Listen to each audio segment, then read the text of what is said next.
Okay, so I wanted to continue our discussion of Jerusalem, the holiness of Jerusalem, and the question is, Jerusalem, the capital city of the Jewish people, and so forth. And really, the next part I want to discuss is looking at the actual texts and the source material, and I think this is the real major source material par excellence to explain to us what do we mean by a holy land and a holy city, and how is that different than a capital or a national homeland and so forth.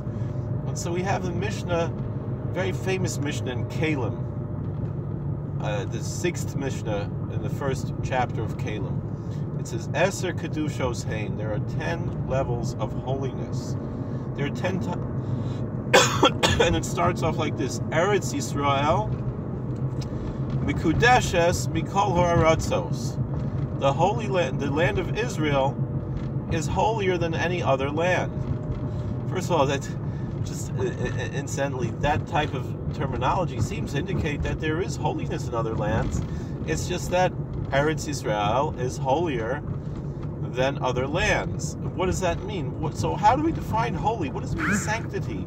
What does holiness even mean? Because people think holiness means, you sit and meditate and go om or something, like, what does it mean to be holy? So let's see. So it says, Eretz Yisrael, the land of Israel, is holier than all other lands. So Zumahi Kedushasah. So now we're going to explain what does it mean that it's holy, and what is the holiness of the Holy Land. Shemeviyim mimena ha'omer v'bikurim u'shtei alechem.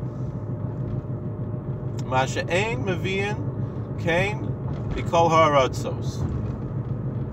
Very simple. It's a legalistic definition that the sanctity of the Holy Land is that we bring the Omer offering and the first fruits and the 2 loaves on Pentecost, the bread, and you cannot bring from any other land, meaning that these agricultural sacrifices have to be grown in the Holy Land and not grown in any other part of the world. The next Mishnah, Mishnah 7, then goes on to discuss cities, and that there is holiness to all cities in the Holy Land that are surrounded by a wall, not just Jerusalem. So it says like this: Ayaros mukafos choma mikudashos mimena. Cities that are surrounded by a wall, any city surrounded by a wall, and here Rabbi Kahati says that at the time when Joshua entered, when the Israelites first entered the land, whether or not they have a wall today, those cities are holier than the other parts of the Holy Land. So what is the definition of the holiness of those cities? Is as follows: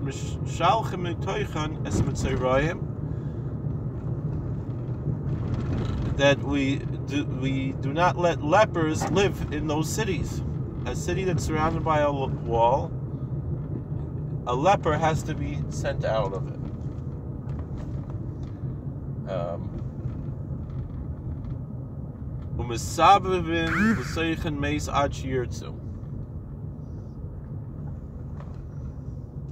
And they're all legalistic issues. In a funeral procession, you can carry a dead body to eulogize it until they decide to take it out of the city for burial. In those days, you wouldn't have a cemetery in a walled city. But once a dead body leaves a walled city, you're not allowed to bring it back in. You have to bury it in the cemetery. Usually the cemeteries are actually caves. Then we go on to the next level of holiness, is Jerusalem.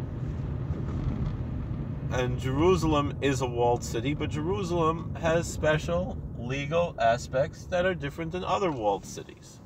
And these are they.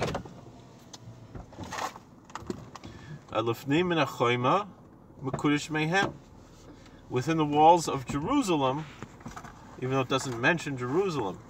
Why isn't Jerusalem mentioned? Because before Jerusalem was set as the holy city, it could have been somewhere else. It could have been until Jerusalem is established as the Menucha V'Anachala described in Deuteronomy. Until then, there could be somewhere else. The walls of Jerusalem, because within the walls of Jerusalem, you can eat sacrifices. There are certain sacrifices that you are allowed to eat outside of the temple, such as the Paschal offering and the peace offering, the Chagiga. Those offerings were eaten by the people, and you could eat them within the walls of Jerusalem outside of the temple, Umaiser Sheni. And the second tithe also you could eat in Jerusalem. Now this doesn't apply today. We don't have sacrifices, and we are not in the state of purity where we're allowed to eat the second tithe, although we do remove the second tithe from food that's grown in the Holy Land and the other tithes.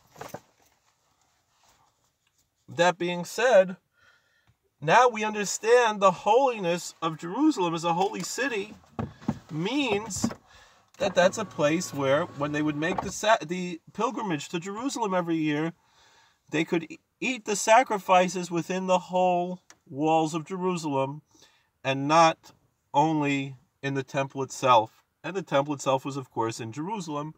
And that's what distinguishes, and you could eat the second tithe, which usually people would save up until the holidays and bring it with them when they're going to Jerusalem anyway. It wasn't every year the second tithe. Certain years was second tithe, certain year was the pauper's tithe. Every year of the 6 years, the first 6 years of the sabbatical, was the Levites' tithe was always given those 6 years. In the sabbatical year, there's no tithes. But all that being said, so the second tithe was the tithe that was eaten in Jerusalem, and that's it. That's what distinguishes Jerusalem from any other place. And the fact of the matter is, today we don't have these things, so these distinguishments are historical, and perhaps we're looking forward in the future to someday when they'll be restored. But there are midrashim that say in that, when that comes to be, the whole Eretz Yisrael will be as holy as Jerusalem, and the whole world will be holy like Eretz Yisrael. That may very well be halachic, that will be able to bring the Omer and Shtei Alechem and the Bikurim from right here in Bethel, New York, and bring them to the Holy Land, and bring them anywhere in the Holy, and eat the second tithe anywhere in the Holy Land. It's very possible that that's what it'll be when Messiah comes. And so if that's the case, we're to hold on to the ancient ways is standing in the way of progress. To focus so much on one small piece of land rather than look forward to a future of world peace, we're missing the boat here. And we're missing out on what we're looking forward to. We're selling ourselves short. So basically, that's what I have to say. And it goes on further, the Mishnah talking about the Temple Mount, which is holier than the rest of Jerusalem, and the areas of the various areas of the temple until we get to the Kodesh HaKodashim, where only the high priest could enter on Yom Kippur, and no one else is allowed to go. I'm just putting the Mishnayos back to where I was up to in my learning. But the point is that that's what we mean when we talk about a holy city. That's what our religion teaches. That it's a holy city because of the laws that are attached to the city. And not because of some idea of nationalism or something else. You know, so basically, that's the message that I have to say here, vis-a-vis Jerusalem, is that Jerusalem is our holy city, And even the holiness of the city does not apply today. And yes, we face Jerusalem when we pray. We pray for the restoration of Jerusalem. But if we read Ezekiel, we see that the temple in the end times is going to be much bigger than the temple ever was. That means to teach us that the world is going to be transformed, like Isaiah says, that the knowledge of the Lord will cover the world as the waters cover the sea. And no one will have to teach anybody about God, because everybody's going to know about God, from the least of them to the greatest of them. That's what we're looking forward to. Not to some anachronistic idea of nationalism from the 1890s. And it's ironic that we who dress in old-fashioned clothes are more progressive ideologically. And by progress, I mean the true progress. I don't mean the liberal progressive agenda where the government controls everything, which is really regressive. And it's really an irony that they call themselves progressive. But I mean true progress, where the world is actually going to be a better place, not because the government is going to impose it, but because God is going to write on the tablets of our hearts His law. That's what the Bible teaches. That's what we're looking forward to. And to hold on to some little piece of land and some little and one city and make a whole fight over it, and to fight with other nations over it, and to fight with people about it, to fight with the women of the wall and the fighting with this and that. Leave it alone. Who cares? I don't know. What difference does it make? You can live somewhere else. You can pray anywhere. And you can face Jerusalem when you pray. Because Solomon prayed that anyone who faces his temple, he prayed that God should answer his prayers, and we believe that. But don't be an extremist. Just live a normal life. Go to work. Be honest in your business. Do what you're supposed to do. Have your devotions to God that help make your life better. And forget about all these crazy extremist nonsense that doesn't even make any sense. It doesn't fit in this modern world. But unfortunately, it's fitting more and more, because more of the modern world is going crazy with their own, nationalism and all of these ideologies that we thought were dead, and instead focus on the value of the individual and the value of making society good for the sake of the individual. The individual doesn't work for the society works for the individual, and the individual has to be part of the society in order for the benefit of all individuals. And that's what we should be looking at, rather than these anachronistic ideas. That's basically what I have to say. Again, I believe Jerusalem is holy. I believe, but like I said, the holiness, and I don't go up on the Temple Mount because of the laws. Even though, technically there's certain parts, but we don't know where it is, and that's the reason why I never went up there when I went to Jerusalem. And I lived in Jerusalem. I got close, I looked at it, I looked over the wall, but I never stepped foot there, because that's what my religion says.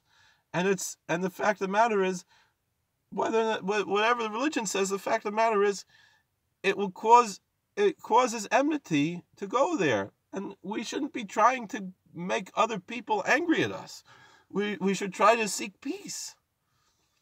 And so if it upsets the religious extremists who are currently there on the Temple Mount, that we go there, it's stupid to go there. But you know better than them if that's how you're going to act. Satmarov held very strongly that one of the worst things the state of Israel ever did was to give the Temple Mount to Avodah Zarah, and to not care about the Temple Mount. That being said, he wouldn't go up there either. He just would have said, leave it empty. And the fact of the matter is, the state of Israel is supporting what's going on there. They're responsible for that. They could have changed. They could have done whatever they wanted in 67, and they didn't want to, because they don't want Mashiach. That's what it means. And Ben David Bad Shetichel Malchus Azulis Israel, that the Messiah is not going to come if there's any Jewish government, because they know they'll be out of a job once Mashiach is here. They know their whole little nonsense that they built is going to be gone when the Messiah comes. And so that's why they're fighting against it. They don't want Mashiach, but we do. They don't want world peace, but we do. And that's the difference. All right, thank you for watching. Please like, share, and subscribe, comment, and all the best. And that's my piece. I can't say we. I just can speak for myself, because I know myself. I really shouldn't be speaking for anyone else, but this is how I feel right now. Maybe I'm going to change my mind later. I don't know. I kind of want to do the Daf Yomi, so we'll have to stop and make a different video. All right, thank you for watching.